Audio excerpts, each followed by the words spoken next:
दोस्तों ACC preparation के YouTube channel से स्वागत है। दोस्तों हम लोग गणित यानी कि मैथमेटिक्स सीटेट के विषय में पढ़ रहे थे। अब तक मैंने आपको पूरा सिलेबस पढ़ाने के बाद, चाहे वो पेडोलॉजी का हो चाहे फैक्ट वाले हो, उसके बाद हम लोग प्रीवियस ईयर के यानी कि जो पिछले वर्षों में प्रश्न पत्र में क्वेश्चन आए हैं उसको देख रहे थे, उसको बना रहे थे। 2026 का 7 फरवरी, 8 फरवरी और 1 मार्च को जो एग्जाम हुआ था वो हमने कंप्लीट डिस्कस कर लिया है। आज हम लोग डिस्कस करेंगे दिसंबर 2024 में जो एग्जाम हुआ था, दिसंबर 2024 में जो एग्जाम हुआ था उसके गणित के प्रश्न को हम सॉल्व करने का प्रयास करेंगे और उसको बनाएंगे। क्योंकि 2025 में कोई एग्जाम नहीं हुआ था, इसलिए हम लोग आरोही क्रम में उल्टा चल रहे हैं और पूरे प्रश्न पत्रों को सॉल्व करेंगे। 2026 के बाद आज हम लोग सॉल्व करेंगे 2024 जो दिसंबर में एग्जाम हुआ था। चलिए एक एक प्रश्न को समझते हैं और बनाने का प्रयास करते हैं एकदम आसानी तरीके से। पहला प्रश्न क्या कह रहा है? कह रहा है 9 केजी में से 7 केजी 7 ग्राम को घटाने पर क्या परिणाम होगा। जब भी ऐसा सवाल आपके पास आए, केजी और ग्राम वाला रहे, तो सबसे पहले ग्राम में कर दीजिए। 1 किलोग्राम में 1000 ग्राम होता है, तो 9 केजी में कितना हो जाएगा? 9000 ग्राम हो जाएगा।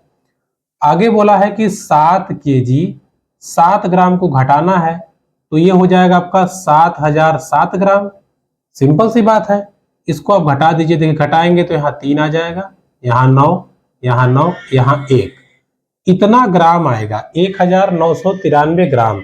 लेकिन हमारा उत्तर केजी में दिया है, कोई बात नहीं, ग्राम में दिया है। 1 किलोग्राम में 1000 ग्राम, हमारे पास है 1993 ग्राम। आप भाग देंगे 1000 से तो हमारा उत्तर आ जाएगा 1.993 केजी, और यही हमारा सही उत्तर है। आपका ऑप्शन नंबर जो 4 है बिल्कुल राइट आंसर हो जाएगा। सिंपल। आगे बढ़ते हैं, अगला प्रश्न चर्चा करते हैं जो कि 32 नंबर है, उसके विषय में डिस्कस करते हैं। क्या कह रहा है समझते हैं। देखिए कह रहा कि कक्षा 3 में 150 बच्चों से उनके पसंदीदा फल के बारे में पूछा गया है और 5 पसंदीदा फलों के परिणामों को निम्न तालिका में लिखा गया है। तालिका आपको दिख रहा होगा। अब देखिए ऑप्शन देखिए, फल का नाम है सेब, अमरूद, आम, केला, अंगूर। बच्चों की संख्या है 28, 26, 44, 14, 28। अब कह रहा है नीचे के विकल्प को चुनिए। इसको सॉल्व करने का ऑप्शन से ही हम कर सकते हैं और कोई तरीका नहीं है। पहला ऑप्शन चेक करते हैं। कह रहा है कि सेब और अमरूद पसंद करने वाले बच्चों की संख्या क्या समान है। अगर आप देखें तो सेब 28 बच्चे पसंद कर रहे हैं, अमरूद 26 बच्चे। क्या ये बराबर है? नहीं। तो पहला वाला जो हमारा ऑप्शन है वो तो आंसर नहीं होगा। दूसरा कह रहा है कि अंगूर और केलों को पसंद करने वाले बच्चों का अंतर 16 है। देखिए अंगूर को जो पसंद कर रहे हैं वो कितने हैं? 28। केले को पसंद कर रहे हैं 14। कह रहा है कि इसका अंतर, क्या इसका अंतर 16 है? आप देखिए नहीं होगा, तो ये भी आंसर नहीं हो सकता। तीसरे की बात करते हैं। तीसरा कह रहा है कि आम और केला पसंद करने वाले बच्चों की संख्या। अगर आप आम देखें तो 44 बच्चे हैं, केला देखें तो 14 बच्चे हैं। दोनों बच्चे को आप जोड़ दीजिए। सिंपल कह रहा है, इन दोनों को जोड़ेंगे तो 62 आएगा। कह रहा है कि इन दोनों को पसंद करने वाले बच्चों की संख्या अमरूद पसंद करने वाले बच्चों की संख्या की दोगुनी है। अमरूद कितने पसंद कर रहे हैं? अमरूद पसंद कर रहे हैं 26। अगर इसका हम दोगुना कर देंगे तो 52। क्या ये दोनों बराबर है? नहीं है, तो ये भी हमारा गलत हो गया। अब ऑब्वियस सी बात है, हमारा ऑप्शन नंबर 4 ही सही होगा और वही सही है। चेक करना है, हम आपको चेक कर देते हैं। देखिए कह रहा है कि इस तालिका में या 10 बच्चे इस तालिका में किसी भी फल को पसंद नहीं करते। अब कैसे चेक करेंगे?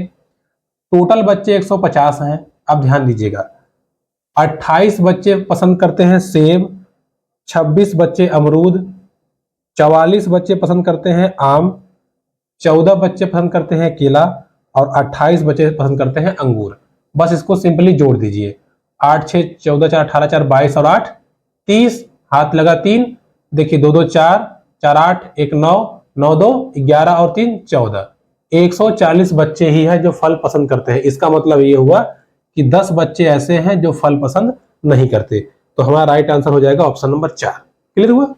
आगे बढ़ते। देखिए हर चीजों को थोड़ा सा ध्यान से आप करेंगे तो कोई भी चीज कठिन नहीं है, सब आराम से सॉल्व आप कर लेंगे। प्रश्न नंबर 3 की बात करते हैं। क्या कह रहा है?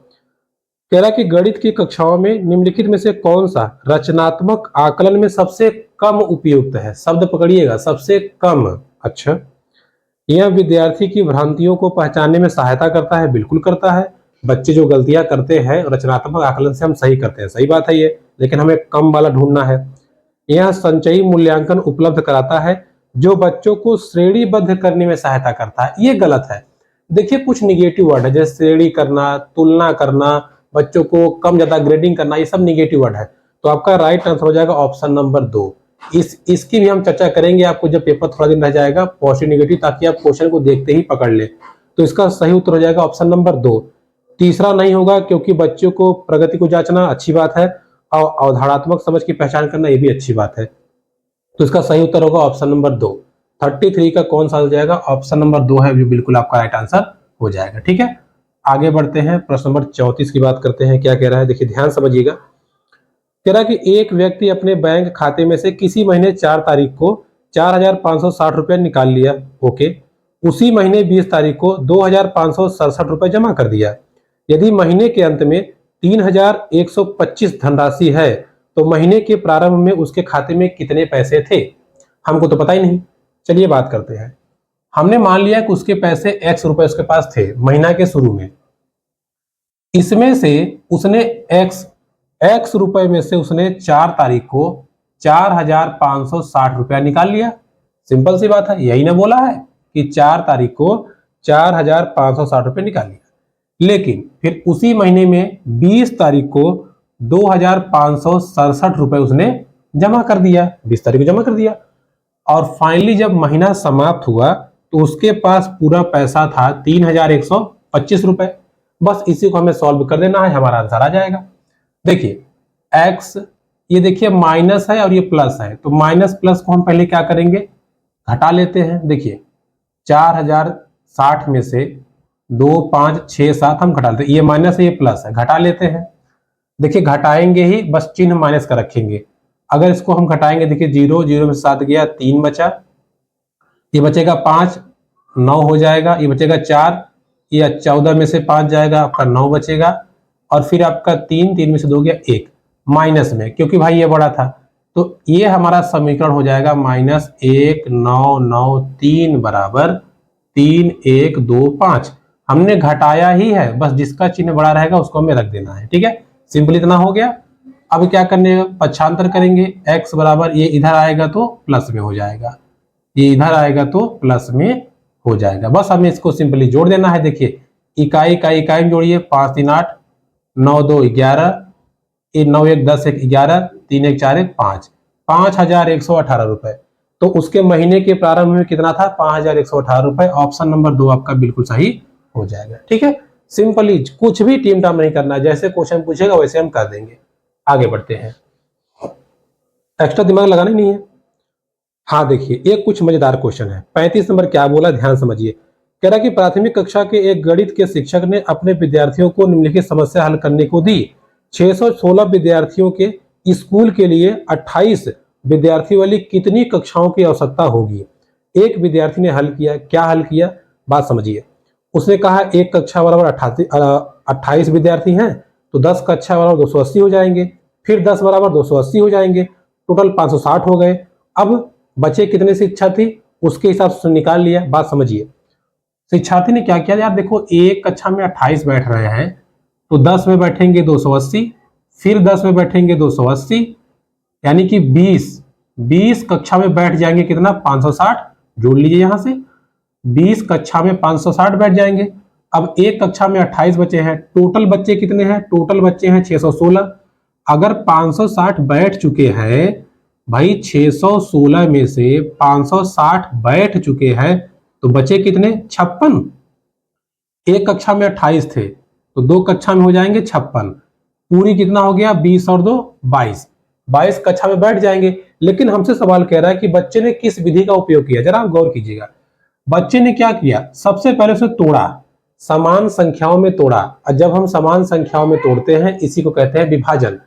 और उसके बाद उसने वितरित कर दिया, 10 10 कक्षा, 1 1 कक्षा। यानी कि सही उत्तर आपका होगा ऑप्शन नंबर 3। विद्यार्थी ने समस्या हल करने के लिए योग पर, सॉरी ऑप्शन नंबर 4, विद्यार्थी ने समस्या हल करने के लिए योग पर विभाजन वितरण नियम का प्रयोग किया। मतलब उसने सभी बच्चों को डिवाइड कर दिया। ऐसे उसने कहा कि यार ऐसा करते हैं, 1 में 28 है, 10 में इतने हो जाएंगे, 10 में इतने, बचे 56 है, 1 में 28 है, 2 में 56 हो जाएंगे, सिंपल। तो विभाजन तो किया, साथ साथ उसने पूरी कक्षा का वितरण नियम फॉलो करके अपना सॉल्व कर लिया। ठीक है, तो इसका राइट आंसर हो जाएगा ऑप्शन नंबर 4, ध्यान दीजिएगा। ठीक है, आगे बढ़ते हैं। प्रश्न नंबर 36 इजी क्वेश्चन है, सिंपल आपसे कह रहा है एक त्रिभुज जिसकी सभी भुजाएं अलग अलग लंबाई की होती है क्या कहते हैं। मैंने आपको 12 बताया था, त्रिभुज को अगर भुजाओं के हिसाब से लेंगे, भुजाओं के हिसाब से लेंगे तो 3 प्रकार की, अगर तीनों भुजाएं बराबर हैं समबाहु, 2 भुजाएं बराबर हैं सम द्विबाहु, एको भुजा बराबर नहीं है यानी कि विषमबाहु। तो इसका राइट आंसर हो जाएगा विषमबाहु त्रिभुज, ऑप्शन नंबर 1 आपका राइट आंसर हो जाएगा प्रश्न नंबर 36 का। क्लियर, आगे बढ़ते हैं। प्रश्न नंबर 37 की चर्चा करते हैं। देखिए क्या कह रहा है, सिंपल क्वेश्चन है, कह रहा है कि 31 से 60 तक के बीच की अभाज्य संख्याओं का योग क्या है। अच्छा ध्यान दीजिएगा, 31 से चलना है, 60 के बीच में जाना है। ठीक है, इसके किनारे किनारे को हमें नहीं लेना है। तो 31 के बाद अगर अभाज्य संख्या देखें 32, 33, 34, 35, 36, 37 आता है। ठीक है, फिर 38 नहीं, 39 नहीं, 40 नहीं, 41 आता है, 42 नहीं, 43 आता है, 44, 45, 46, 47 आता है, 48, 49, 50, 51 नहीं है, 52 नहीं है, 53 आता है, 54, 55, 56, 57, 59 आता है। ठीक है, इन्हीं का आपसे योग पूछा है, सिंपल कह रहा है इनका योग निकाल दीजिए। देखिए 7 1 8, 8 3 11, 11 7 18, 18 और 3 21, 21 9 30 हो जाएगा, हाथ के 3। देखिए 4 3 7, 4 11, 11 4 15, 15 5 20, 5 25 और 3 28, 280। तो इस प्रश्न का सही उत्तर हो जाएगा ऑप्शन नंबर 1 280। बस सिंपल हमें निकाल लेना था। ठीक है, 31 को हमने इसलिए नहीं लिया क्योंकि बोला था इसके बीच लेना है, अगर कहता इसको लेकर तो ले लेते। ठीक है, राइट आंसर आपका हो जाएगा ऑप्शन नंबर 1। आगे बढ़ते हैं प्रश्न नंबर 38। देखिए बड़ा बढ़िया सवाल पूछा है, कह रहा है कि 201 के पूर्ववर्ती और 4781 के परवर्ती का गुणनफल है। अच्छा पहले समझिए पूर्ववर्ती परवर्ती क्या कहता है। देखिए पूर्ववर्ती परवर्ती मतलब ये होता है पूर्ववर्ती, इसके पहले जो आया, पूर्ववर्ती मतलब इसके जो पहले आया, तो इसके पहले आएगा आपका 200, मतलब 1 माइनस कर देंगे। दूसरा बोला है 4781 का परवर्ती। देखिए परवर्ती का एक और नाम है उत्तरवर्ती, तो इसको अगर उत्तरवर्ती बोलेगा तो भी वही है, परवर्ती बोलेगा तो भी वही है। कह रहा है इसका परवर्ती, परवर्ती मतलब इसमें एक जोड़ दीजिए तो 4782 हो जाएगा। अब बोला है इन दोनों का गुणनफल निकालिए, कोई बात नहीं, तो 4782 में हम 200 का गुणा कर देंगे, बराबर 2 0 है, 2 0 लिख दीजिए। अब देखिए इसका गुणा इसमें 2 दूना 4, तो ऑप्शन में लास्ट में जो 4 आया होगा वही आपका सही होगा, यानी कि ऑप्शन नंबर 4 आपका सही हो चुका है। बट हम चेक कर लेते हैं। देखिए 2 दूना 4, 2 8 16, 2 7 14 1 15 और 2 दूना 4, 2 चौक 8 1 9, 9 5 6 4 0 0, सही उत्तर हो जाएगा आपका ऑप्शन नंबर 4। क्लियर, कोई दिक्कत नहीं है। चलिए आगे बढ़ते हैं। प्रश्न नंबर हम बात करते हैं, कौन सा था ये, 39 की बात करते हैं। क्या कह रहा है भाई, हाँ कह रहा है कि सबसे उपयुक्त संज्ञानात्मक कौशल क्या है जो विद्यार्थियों को विशेषताओं और गुणों के अनुसार आकृति को पहचानने और उनका समूह बनाने में मदद करता है। बात समझिए, जैसे हमने कहा कि यार चलो तिकोना वाला पहचानो, चरकोना वाला पहचानो, मोटा पहचानो, पतला पहचानो और सबको अलग अलग करो, तो यही तो वर्गीकरण है। वर्गीकरण क्या है, यही है, जब हम वस्तुओं को उनकी विशेषताओं और गुणों के आधार पे अलग अलग करते हैं, इसी को कहा जाता है वर्गीकरण। तो इसका राइट आंसर हो जाएगा ऑप्शन नंबर 3, वर्गीकरण। वस्तुओं को ध्यान दीजिएगा, बच्चों को नहीं। आगे बढ़ते हैं प्रश्न नंबर 40। क्या बात कर रहा है, ध्यान समझ। देखिए लेक्चर आपने पढ़ा होगा, कितना इंपॉर्टेंस लेक्चर था वो जो हमने पढ़ाया, आपको केवल 15 क्लास पढ़ाई है बस। 40 हाँ कह रहा है कि विद्यार्थियों को भाग की समस्याएं हल करने में कठिनाई आती है। क्यों आती है भाई, भाग की समस्याओं को दैनिक जीवन में कोई उपयोगिता नहीं है, है भाई है उपयोगिता। भाग की समस्याओं को हल करने के लिए कोई औपचारिक कलन विधि नहीं होती, होती है। भाग की समस्याएं हल करने के लिए यह आवश्यक है विद्यार्थी जमा घटा गुणा, ये सही है। ठीक है, भाग सीखने से पहले बच्चों को जोड़ घटाना गुणा आना चाहिए। अगर उनको नहीं आ रहा है तो उन्हें बड़ी दिक्कत होगी भाग सीखने में। तो इसका जो बिल्कुल राइट आंसर हो जाएगा 40 नंबर का ऑप्शन नंबर 3 आपका बिल्कुल सही हो जाएगा। ठीक है, आगे बढ़ते हैं। प्रश्न नंबर 41 क्या कह रहा है? दूसरी कक्षा के अधिकांश शिक्षार्थी 4 कैंडी और 3 कैंडी जैसी मात्राएं जोड़ने में सक्षम है। अच्छा, मतलब 4 कैंडी और 3 कैंडी कुल मिला के 7 कैंडी। लेकिन जब वर्कशीट पर 4 + 5 करने के लिए कहा जाता है तो अधिकांश वही शिक्षार्थी ऐसा करने में असमर्थ हो जाते हैं। राष्ट्रीय पाठचर्या की रूपरेखा 2005 के अनुसार इसका क्या कारण है? मतलब बच्चे जब उनको तीली दी गई तो जोड़ लिए, लेकिन जब लिख के दिया गया तो जोड़ नहीं पा रहे हैं। इसका क्या कारण है? शिक्षार्थी वास्तविक गणित सीखने में रुचि नहीं रखते। अरे अगर रुचि नहीं होगा तो उन्हें जोड़ा कैसे शुरू में? शिक्षार्थी अमूर्त गणितीय प्रतीकों का उपयोग के लिए तैयार नहीं होते। हाँ, ये हो सकता है। आगे, शिक्षार्थियों को योग ठीक से नहीं सिखाया गया है तभी तो जोड़ पा रहे हैं कैंडी को। कुछ विद्यार्थी गणित में कमजोर, ऐसा कुछ नहीं है। ऑप्शन नंबर सेकंड, बच्चे अभी भी अमूर्त चीजों को या अमूर्त प्रतीकों को नहीं समझ पा रहे हैं। जैसे अगर आपने उनसे कहा कि बेटा ये 3 और ये 4 है, इसको जोड़ो, तो जोड़ के पट से बता देगा कि यहाँ पे कितना आएगा, 7 आएगा।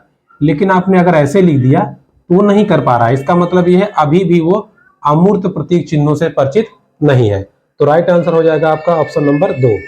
आगे बढ़ते हैं, आगे के प्रश्न को सॉल्व हम करते हैं। देखिए प्रश्न नंबर 42 क्या कह रहा है? तीसरी कक्षा के एक विद्यार्थी ने जब 105 को अंक के रूप में लिखने के लिए कहा जाता है तो वह इसे 1005 लिखता है। ये तो क्वेश्चन कल भी आया था, बगैर देखे आप समझ जाएंगे। अगर बच्चा 105 को बच्चा 1005 लिख दे रहा है, इसका साफ मतलब है उसको स्थानीय मान की समझ अभी नहीं हुई है।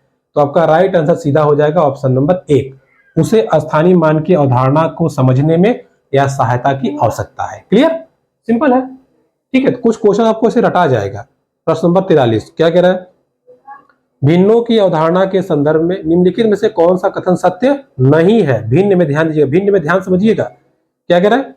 भिन्नों की अवधारणा के संदर्भ में निम्नलिखित में से कौन सा कथन सत्य नहीं है?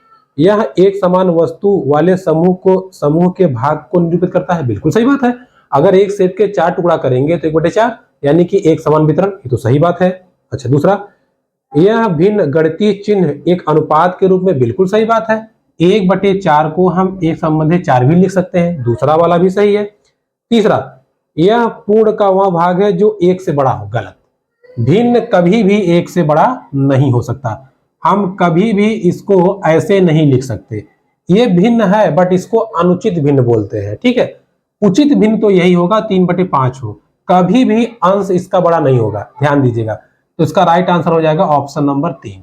ठीक है, भिन्नों के संदर्भ में जो कथन सत्य नहीं है वो यही है कि जो पूर्ण भाग है वो 1 से बड़ा नहीं होता। जैसे बात समझिए, हम कहते हैं एक रोटी का हिस्सा ये है, आप मान लेंगे सही है भाई। एक रोटी का हिस्सा तो 1 से बड़ा हो ही नहीं सकता।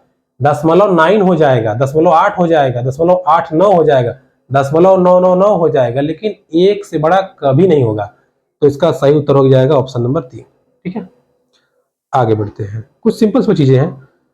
44 नंबर कह रहा है कि राधा सोमवार, बुधवार, शुक्रवार को प्रतिदिन 3 किलोमीटर 725 मीटर चलती है, जबकि मंगलवार और बृहस्पतिवार को वह प्रतिदिन 2 किलोमीटर 9 मीटर चलती है। उसके द्वारा सोमवार से शुक्रवार तक चली गई कुल दूरी कितना है? सिंपल समझिएगा। देखिए, सोमवार को, बुधवार को और बृहस्पतिवार को, ठीक है, सोमवार को, बुधवार को, बृहस्पतिवार को, कहाँ गया यार, सवाल भी खो जाता है। सॉरी, सोमवार, देखिए राधा सोमवार, बुधवार और शुक्रवार को कितना चल रही है? प्रतिदिन वो चल रही है 3 किलोमीटर 725 मीटर। लेकिन इसी में वो मंगलवार को यानी कि ट्यूसडे को और थर्सडे को 2 दिन, मंगलवार और बृहस्पतिवार को वो चलती है कितना? 2 किलोमीटर और 9 मीटर। तो आपसे कुल दूरी पूछा है, सिंपल है। पहले ध्यान दीजिए, इतना पहले इसको हम कन्वर्ट कर लेते हैं मीटर में ताकि हमें जोड़ने में आसानी रहे। अगर इसको मीटर में करेंगे तो हो जाएगा 3725 मीटर। सिंपल हो गया, आ गया। लेकिन ये दूरी इसने 3 दिन तक कवर किया है, मतलब 3725 सोमवार को भी, बुधवार को भी, शुक्रवार को भी। तो तीनों दिन की पूरी दूरी निकाल लेते हैं। देखिए गुणा कर दीजिए, 3 पचे 15, 3 दूना 6, 1 7, 3 सते 21, 3 तिया 9 और 2 11। इतना मीटर वो चली है 3 दिन में। शेष यहां पर है, अगर इसको हम मीटर में करेंगे तो 2009 मीटर आ जाएगा। 1 2 2 दिन चली है, गुणा कर दीजिए, 2 9 18, 2 0 0 1 आ गया, 0 2 दूना 4, 4018 मीटर यह चली है। अब इन दोनों को हम जोड़ देंगे तो उसके द्वारा चली गई पूरी दूरी हमारे पास आ जाएगी। 8 5 13 हो गया, 7 1 8 1 9 हो गया, 1 हो गया, 5 हो गया, 1, यानी कि 15,193 मीटर वो चली है। कितना चली है? 15,193 मीटर वो चली है। लेकिन हमारा जो उत्तर दिया है दशमलव दिया है, कोई बात नहीं, इसको हम 1000 से भाग देंगे। जैसे ही भाग देंगे हमारा आ जाएगा 15.193 किलोमीटर। ठीक है, तो इसका सही उत्तर हो जाएगा आपका ऑप्शन नंबर 2, 15.193 किलोमीटर वो चली है। क्लियर? आगे बढ़ते हैं। देखिए केवल कैलकुलेशन बस लंबा है, बाकी सवाल में प्रॉब्लम आपको नहीं होगा। ये था हमारा 44 नंबर। अब 45 नंबर की बात करते हैं। देखिए कितना बढ़िया सवाल है, थ्योरेटिकल है बट आसान है। जैस्मिन ने कहा एक आयत में विपरीत भुजाओं के 2 युग्म समांतर होते हैं। सही बात है। एक वर्ग में विपरीत भुजाओं के 2 युग्म समांतर होते हैं। ये भी सही बात है। उसी प्रकार एक समांतर चतुर्भुज में भी, इसीलिए आयत वर्ग दोनों समांतर चतुर्भुज है। जैस्मिन वेन हीले के सिद्धांत के किस स्तर पे है? जरा गौर कीजिए।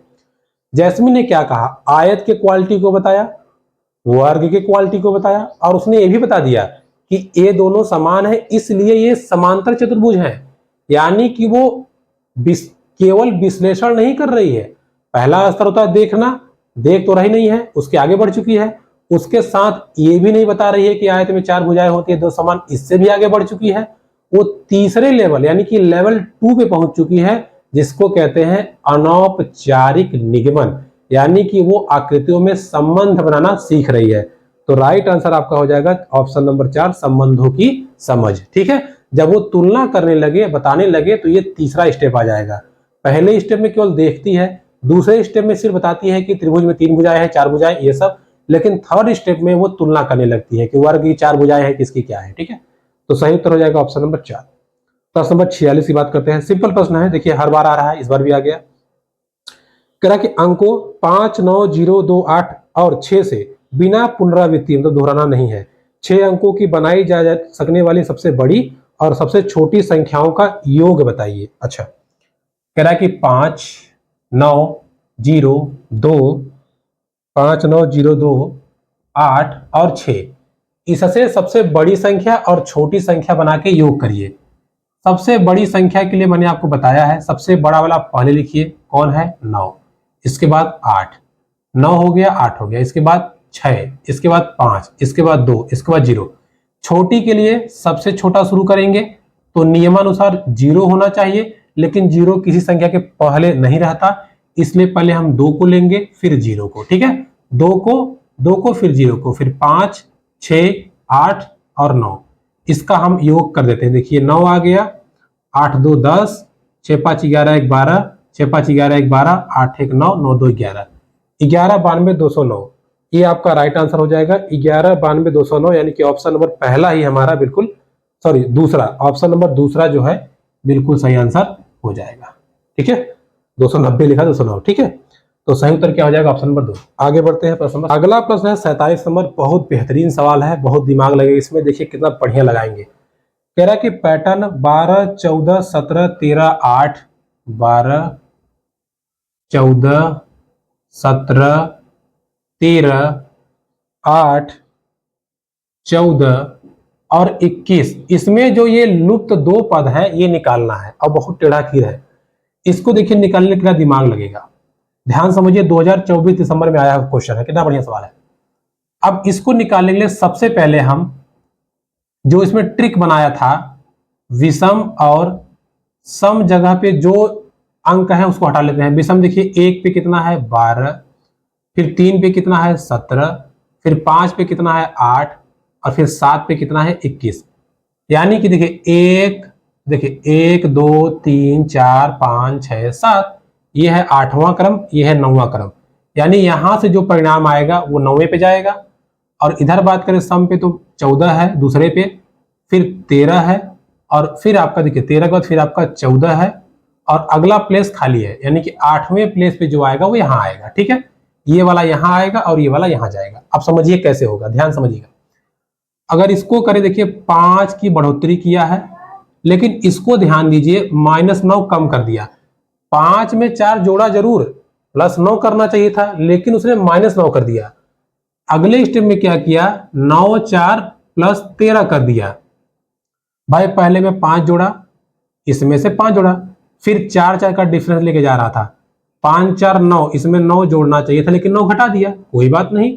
9 4 13 यहां जोड़ दिया, इसका मतलब हुआ अगले टर्म में 13 4 17 माइनस कर देगा। 21 में से 17 माइनस करेंगे 4 आएगा, तो ये किस स्थान पे जाएगा, 9वें स्थान पे, यानी कि यहाँ पे कितना आएगा, 4 आएगा। इसकी बात करें तो देखिए एक पहले क्या किया, घटाया है, फिर एक जोड़ा है, इसका मतलब फिर एक घटाएगा, यानी कि आंसर आ जाएगा 13। तो सही उत्तर हमारा क्या हो जाएगा, 13 और 4। ठीक है, सोचिए कितना गजब सवाल था। 13 और 4, यानी कि आपका ऑप्शन देखेंगे तो ऑप्शन नंबर जो आपका 2 है वो राइट आंसर हो जाएगा। 13 और 4 इसका उत्तर सही आएगा। ठीक है, आगे बढ़ते हैं। देखिए अब थोड़ा तेज करते हैं, सवाल टाइम बहुत ले रहा है। 48 नंबर कह रहा कि 4 अंकों की न्यूनतम संख्या बताइए जो 6 7 और 4 का गुणज है। अब देखिए इसको लगाने की तरीका है, 6 7 4 का लसा निकालिए, फिर उसको भाग दीजिए, फिर काटिए, लेकिन हम आपको सिंपल तरीका बता रहे हैं। इन चारों संख्याओं में आप चेक करिए, इन चारों संख्याओं में आप चेक करिए ऐसी कौन सी संख्या है जो दी गई सभी संख्याओं से कट जाएगी। जैसे 2 से, सॉरी 6 से, 7 से और 4 से। 6 का नियम क्या होता है, 2 और 3 दोनों से कटना चाहिए, क्योंकि 2 से तो सब संख्याएं कट जाएंगी। 3 से बात करते हैं, 3 का नियम क्या है, अंकों को जोड़िए। देखिए जोड़ेंगे 7, ये नहीं कटेगा तो ये उत्तर कभी नहीं होगा। ये 9, ये कट जाएगा तो ये उत्तर होने का चांस है। ये 1, ये भी नहीं होगा, और ये 3, ये भी हो जाएगा। ठीक है, अब दोनों मैटर फंस गया यहाँ पे कि यार इससे भी कट रहा है, इससे भी कट रहा है। अब हम क्या करें, ये नियम तो फॉलो दो को, इस ऑप्शन पे हो गया और इस ऑप्शन पे, मतलब ये दोनों तो आंसर नहीं होंगे। अब 1006 सॉरी 1008 और 1002, इन्हीं दो में से आंसर होगा। कैसे, अब दूसरा हम चेक करते हैं। 4 का नियम क्या है, 4 का नियम यह है आखिरी के 2 अंक 4 से कटने चाहिए। ये तो कम हो गया लेकिन ये कट जाएगा, इसका मतलब 1008 हमारा सही उत्तर हो जाएगा। सिंपल, ज्यादा मेहनत करने की जरूरत नहीं है, विभाजन नियम लगाइए, डायरेक्ट आंसर लीजिए, तो इसका उत्तर हो जाएगा 1008। ठीक है, आगे बढ़ते हैं। प्रश्न नंबर 49, देखिए थ्योरेटिकल क्वेश्चन आ गया। निम्न में से किसकी एक निश्चित लंबाई होती है। एक किरण की कोई लंबाई नहीं होती, पता नहीं है कहां तक जाएगा, हमें क्या पता। एक समतल की भी कोई लंबाई नहीं होती। एक रेखा की भी कोई लंबाई नहीं होती, लेकिन एक रेखाखंड की लंबाई होती है, जिसके 2 इंड पॉइंट या जिसके जो बिंदु दिए गए हो, इंड पॉइंट दिया गया हो, उसी को हम रेखाखंड कहते हैं। तो ये हमारा रेखाखंड है, ये किरण है और ये रेखा है। ये दोनों तरफ बढ़ती है, एक तरफ बढ़ती है, एक को तरफ नहीं बढ़ती। तो सही उत्तर हो जाएगा आपका रेखाखंड। ऑप्शन नंबर 4 जो है आपका बिल्कुल राइट आंसर हो जाएगा, आपको परेशान होने की जरूरत नहीं है। आगे बढ़ते हैं। प्रश्न नंबर 50 क्या कह रहा है समझते हैं। देखिए, गणित की कक्षा में मुक्त सिरे वाले प्रश्नों को समाकलित करने के लिए निम्नलिखित में से क्या सबसे अधिक उपयुक्त है। यह प्रश्न बच्चों में आलोचनात्मक चिंतन का विकास करते हैं, बिल्कुल सही बात है। प्रश्नों के उत्तर पुस्तक में, गलत बात है। प्रश्नों को हल करने में अधिक समय, बिल्कुल गलत बात है। एक दूसरे नकल करना, भी गलत बात है। तो पहला वाला जो है बिल्कुल सही आंसर हो जाएगा। मुक्त सिरों वाले प्रश्न जो होंगे वो बच्चों में क्रिएटिविटी यानी कि क्रिटिकल थिंकिंग या लॉजिकल थिंकिंग की डेवलपमेंट करते हैं या विकसित करते हैं। तो सही उत्तर हो जाएगा आपका ऑप्शन नंबर 1। ठीक है, प्रश्न नंबर 51 की बात करते हैं। क्या कह रहा है, आंकड़ों का प्रबंधन संबंध में निम्नलिखित में से कौन सही है। पहला, एक रेखा आलेख आंकड़ों की विभिन्न श्रेणियों की तुलना के करने के काम आता है। एक आयत चित्र किसी संपूर्ण विभिन्न भागों की तुलना के लिए तुलना है तो नहीं होगा। आंकड़ों का आलेखों द्वारा प्रदर्शन समझने में बहुत आसान होता है जब भी आंकड़ों का रुझान या तुलना दिखानी हो। ये सही है। ठीक है, तुलना मानते हैं लेकिन समझना आसान होता है जब हमें तुलना दिखानी हो। तो इसका राइट आंसर हो जाएगा ऑप्शन नंबर 3। ठीक है, बात करते हैं प्रश्न नंबर 52 की। कितना बढ़िया सवाल, देखिए क्या कह रहा है। कह रहा है कि 8 मीटर लंबे, 70 मीटर चौड़े और 40 मीटर मोटे लकड़ी के ब्लॉक से 2 मीटर और क्रॉस 35 सेंटीमीटर 8 सेंटीमीटर नाप वाले कितने फट्टे बनाए जा सकते हैं। अच्छा, देखिए ब्लॉक का जो डायमेंशन दिया हुआ है वो कहा है 8 मीटर है, और 8 मीटर के साथ साथ 70 सेंटीमीटर है, और 70 सेंटीमीटर साथ साथ 40 सेंटीमीटर है। लेकिन हम अगर फट्टे की बात करें, जो फट्टा है लकड़ी का, उसका डायमेंशन दिया है 2 मीटर 35 सेंटीमीटर, और आपको दिया है लास्ट में, कहाँ गया यार, 8 सेंटीमीटर। मैंने आपको बताया जब भी ऐसा सवाल आए तो बड़े वाले के आयतन से छोटे वाले आयतन को भाग दीजिए, लेकिन ये सेंटीमीटर में है, सेंटीमीटर सेंटीमीटर सेंटीमीटर, ये मीटर में है, तो पहले इसको आप सेंटीमीटर में कर लीजिए। 1 मीटर बराबर होता है 100 सेंटीमीटर, तो ये कितना हो जाएगा 800, और ये कितना हो जाएगा 200। बस अब सिंपली ब्लॉक के वॉल्यूम में आप फट्टे के वॉल्यूम से भाग दीजिए, आंसर आ जाएगा। क्या होगा भैया, लंबाई गुना चौड़ाई गुना मोटाई या ऊंचाई, सेम चीज, लंबाई चौड़ाई ऊंचाई या मोटाई। देखिए 0 से 0 गया, 0 से 0 गया, 2 से गया, 2 चौके 8, कितना आ गया 4। ये 35 से कम 35, 35 गुना 70, 8 एकम 8, 8 पंडे 40, 2 पचे 10 और 10 चौके 40, यानी कि 40 फट्टे बनाए जा सकते हैं। इसका सही उत्तर हो जाएगा आपका ऑप्शन नंबर सेकंड। ठीक है, 40 फट्टे बनाए जा सकते हैं। आगे बढ़ते हैं, प्रश्न नंबर 53 की बात करते हैं। क्या कह रहा है समझते हैं भाई इसको। कह रहा कि a child solve a problem. देखिए एक बच्चा है, एक बच्चे ने प्रश्न हल किया 1/2 प्लस 1/3 बराबर 2/5। इसे हल करने के लिए सबसे उपयुक्त क्या निष्कर्ष निकाला जा सकता है। बच्चे ने गलत किया सही किया वो छोड़िए, लेकिन वो उसने हल कैसे किया वो बताइए। बच्चा नहीं जानता भिन्नों को संख्या रेखा पे कैसे दिखाया जाए। बच्चे ने प्राकृतिक जोड़ की अवधारणा को भिन्न की जोड़ तक विस्तारित किया है। बच्चे को संख्या जोड़ना नहीं आता, अगर जोड़ना नहीं आता तो 2 3 को 5 कैसे कर दिया। बच्चे को लघुत्तम समापवर्तक लेना नहीं आता। अब हम आप दिमाग लगाएंगे कि हाँ यार लघुत्तम लेना नहीं आता, गलत बात समझिए। बच्चा इस चीज को जोड़ करके उसने ये क्यों लिखा, उसने इसलिए लिखा क्योंकि वो जोड़ जानता था, 1 और 1 2, 2 और 3 5। उसने जो जोड़ सीखा था वही भिन्न में अप्लाई कर दिया, यानी कि इसका राइट आंसर हो जाएगा ऑप्शन नंबर सेकंड। बच्चे ने जो प्राकृतिक संख्याओं का जोड़ सीखा था वही यहाँ पे ला दिया, तो सही उत्तर हो जाएगा आपका ऑप्शन नंबर 2। आगे बढ़ते हैं, प्रश्न नंबर 54 की बात करते हैं। क्या कह रहा है, राष्ट्रीय शिक्षा नीति 2020 गणित और कंप्यूटेशनल सोच को बढ़ावा देती है क्योंकि यह AI, machine learning, data science जैसे उभरती हुई तकनीकों का आधार है। यह शिक्षक का स्थान ले सकता है।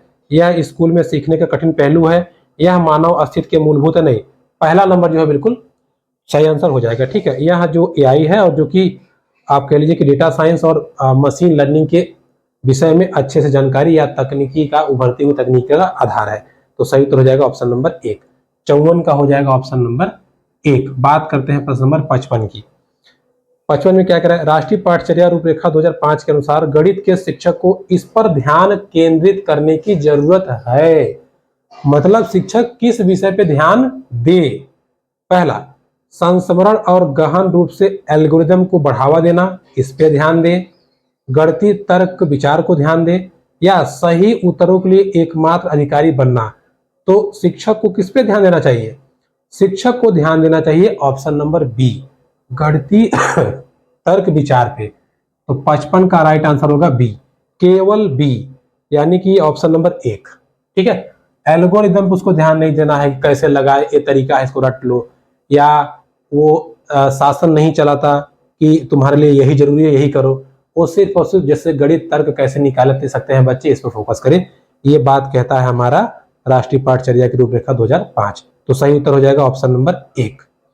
आगे बढ़ते हैं, प्रश्न नंबर 56 की बात करते हैं। क्या कह रहा है, देखिए चौथी कक्षा के बच्चों को क्षेत्र की अवधारणा से परिचित कराने का सबसे प्रभावी तरीका क्या है। सूत्र आधारित बिल्कुल नहीं होगा, सन्निकट अनुमान बिल्कुल नहीं, गिनता नहीं, ट्रांसलेशन यानी कि टाइलिंग बिल्कुल सही है। देखिए अगर बच्चे को सिर्फ टाइल्स बिछा बिछा के आप बताएंगे देखो बच्चा जितना टाइल्स बिछाया हमने इतना एरिया ये कवर कर लिया, यही क्षेत्रफल है, तो बच्चा चीजों को अच्छे से समझेगा। तो टेसलेशन या टाइलिंग क्षेत्रफल समझाने का सबसे अच्छा तरीका माना जाता है। आगे बढ़ते हैं। लिख रहा है कि 4/7। अच्छा, इसको हमें सॉल्व करना है। 4/7 प्लस 5/14 माइनस 7/8, इसको हमें सॉल्व करना है, इसका उत्तर निकालना है। देखिए इसको सॉल्व करेंगे, अगर आप इसका लसा लेंगे, देखिए 8 दूना 2 दूना 4 दूना 8 7 56, कितना लसा आएगा 56। 7 का इसमें भाग करिए, 7 8 56, 8 बार गया, 8 का गुणा ऊपर, 8 चौका 32 प्लस 14 चौका 56, 4 पंचे 20 माइनस 8 7 56, 7 7 49, इतना आ गया। अब जोड़िए, ये हो गया 52 माइनस 49/56, घटा दीजिए 3/56, तो इसका राइट आंसर हो जाएगा 3/56। ऑप्शन नंबर 1 आपका बिल्कुल सही हो जाएगा। अगला क्वेश्चन देखिए 58। देखिए ये क्वेश्चन हर बार एग्जाम में पूछ रहा है और पूछेगा ही पूछेगा, इसलिए सममित चैप्टर को ध्यान समझिएगा। क्या कह रहा है, निम्न में से किस अक्षर की 2 सममित रेखाएं हैं। अच्छा, एक ई है, एक यू है, एक एच है और एक बी है। सममित रेखा मतलब होता है क्षैतिज और ऊर्ध्वाधर जैसे मन तैसे काटे, 2 समान रूप से बट जाए। देखिए अगर हम इसको ऐसे काट देंगे, ऐसे बीचों बीच से काट देंगे, तो मानते हैं एक यहाँ पतला सा आ जाएगा और एक हल्का पतला सा यहाँ आ जाएगा, ये तो सममित दिख रहा है, लेकिन इसको हम ऐसे नहीं काट सकते, तो हमारा ये आंसर नहीं होगा। इसमें केवल एक सममित रेखा होगी। इसकी बात करें, अगर हम इसको ऐसे काट देंगे तो ये ऐसे टुकड़ों में बढ़ जाएगा, ऐसे बढ़ जाएगा, ठीक है, ऐसे टुकड़ों में बढ़ जाएगा। तो यहां भी एक सममित रेखा है, लेकिन इसको हम ऐसे नहीं काट सकते क्योंकि ऊपर ये आएगा नीचे आएगा, तो 2 सममित रेखा नहीं है। लेकिन एच की बात करें, इसको अगर हम ऐसे काटेंगे तो देखिए ऐसा आएगा, अगर हम इसको ऐसे काटेंगे तो देखिए तब भी समान रेखा आ गया, यानी कि एच में ही 2 सममित रेखाएं हैं और यही आपका सही उत्तर हो जाएगा। बी में भी नहीं होगा, ऐसे काट देंगे बट ऐसे नहीं काट पाएंगे, ठीक है। तो 2 सममित रेखाएं मतलब 2 तरफ से काटिए, एकदम समान बट जाए, तो राइट आंसर हो जाएगा ऑप्शन नंबर 3। आगे बढ़ते हैं प्रश्न नंबर 59।